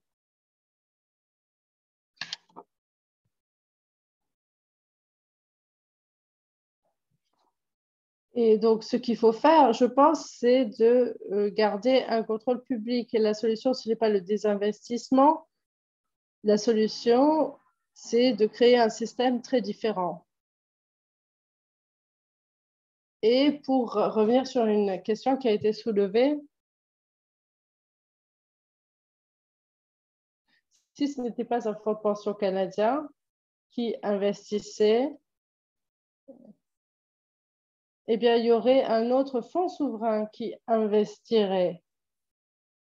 Donc, notre rôle ici, c'est de protéger le bien commun de ces investisseurs qui ne cherchent qu'à faire des profits, quels et qui soient, nous devons tous les protéger. Et rappelez-vous le slogan, l'OMC tue des agriculteurs, mais il y a autre chose qui tue les agriculteurs, ce sont les fonds de pension. Les banques tuent les agriculteurs tuent les agriculteurs. Vous devez faire le lien entre tous ces points de résistance pour pouvoir commencer à travailler sur une solution systémique et je pense que c'est un bon espace pour le faire et soulever ces questions. Merci beaucoup, Peter. Je pense que c'est vraiment de bons mots de conclusion. C'est un sujet très complexe, mais un sujet qu'il faut absolument aborder. Nous devons trouver des moyens de montrer notre solidarité et nous devons faire en sorte que les retraités puissent prendre leur retraite dans la dignité. Et je souhaite souligner que ce webinaire a été enregistré, ce qui signifie que vous allez pouvoir le suivre, le regarder sur le site de Grain. N'hésitez pas à nous contacter. Vous avez mon adresse email. Nous souhaitons entendre vos commentaires, connaître vos commentaires, votre expérience, ce que vous êtes en train de faire. Notre intention, c'est d'organiser une réunion de suivi afin de discuter de notre stratégie et de déterminer comment nous pouvons travailler ensemble et mieux nous soutenir. Alors, n'hésitez pas à nous contacter. Je vous invite à collaborer ensemble en vue de notre prochaine réunion.